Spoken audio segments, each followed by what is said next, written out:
Hey guys, welcome back to the one and only show. और मैं हूं आपका द वन एंड ओनली शाम।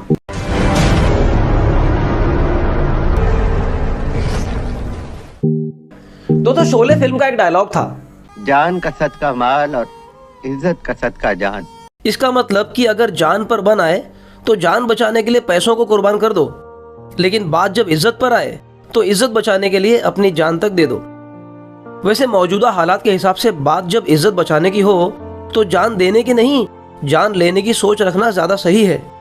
क्योंकि हर गली, हर सड़क पर किसी महिला की अस्मिता से खिलवाड़ करने वाले दरिंदे आवारा कुत्तों की तरह घूम रहे हैं। पिछले हफ्ते मुंबई में हुआ निर्भया केस एक बार फिर ये साबित करता है कि हमारे देश में इंसानों के भेष में ऐसे कई भूखे भेड़िए घूमते हैं जिनकी नाक में जब तक नकेल न डाली जाए हमारे घर की बहू बेटियां निडर होकर बाहर निकल नहीं पाएंगी। आइए मामले को डिटेल में समझते हैं। पिछले महीने फरीदाबाद में हुआ साबिया सैफी का बलात्कार और निर्मम हत्या का मामला अभी ठंडा भी नहीं हुआ था। 10 सितंबर के रोज मुंबई के साकीनाका इलाके में एक 34 साल की युवती के बलात्कार ने दिल्ली का निर्भया कांड याद दिला दिया। मुंबई पुलिस ने इस घटना के कुछ ही घंटों बाद 45 वर्षीय आरोपी मनोज चौहान को हिरासत में लिया, जिसने बड़ी बेरहमी से इस घटना को अंजाम दिया था। वहीं 21 साल की सिविल डिफेंस एम्प्लॉई साबिया सैफी का 26 अगस्त को अपहरण करने के बाद उसका बलात्कार और हत्या एक बार फिर यह बात साबित करती है कि हमारा देश चाहे जितनी तरक्की कर ले, महिलाओं का सम्मान करने में सबसे पिछड़ा रहेगा। ऐसी वारदातें हमें हमेशा की तरह यह याद दिलाती हैं कि हम चाहे कितना ही सिविलाइज्ड होने का ढोंग करें, अंदर से हम बहुत ही अनसिविलाइज्ड, इल मैनर्ड, इनसेंसिटिव और क्रूएल हैं। जस्टिस फॉर साबिया सैफी के नारे लगाकर अब क्या फायदा, जब तक ऐसे घिनौने काम को अंजाम देने वालों के खिलाफ सरकार कोई सख्त कानून लागू नहीं करती। ऐसा फिर होगा, बार बार होगा, लगातार होगा।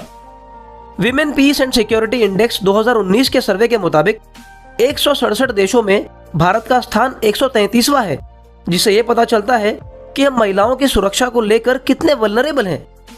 70 साल हो गए देश को आजाद हुए, लेकिन ना गरीबी कम हुई, ना भुखमरी, ना बेरोजगारी घटी और ना ही महिलाओं पर होने वाले शोषण में कोई कमी आई।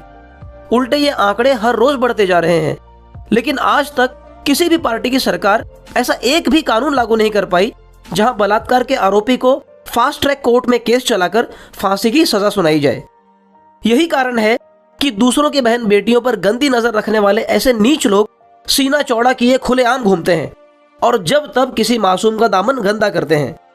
मुद्दा यह है कि सरकार की आखिर ऐसी क्या मजबूरी है कि वो रेप के आरोपियों को सजाए मौत देने के खिलाफ है।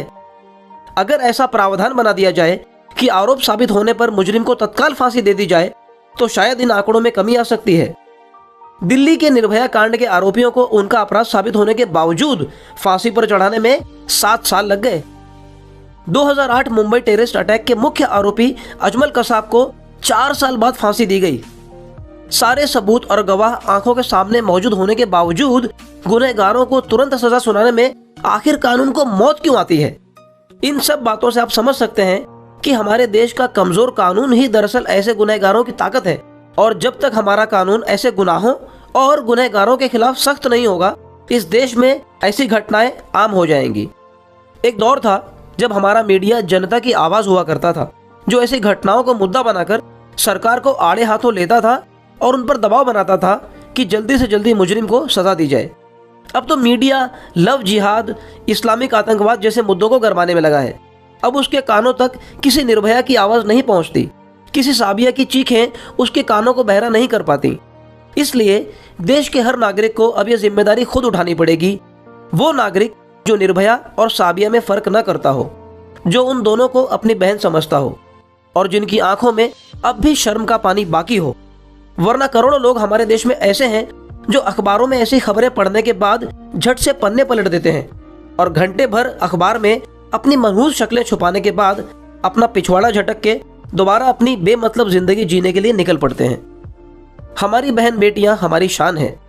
इन्हें आप बेशक डांस सिखाएं, म्यूजिक सिखाएं, लेकिन अपनी रक्षा के लिए इन्हें आप सेल्फ डिफेंस भी सिखाएं। साथ ही साथ अपने बेटों को, अपने भाइयों को लड़की की इज्जत करना भी सिखाएं।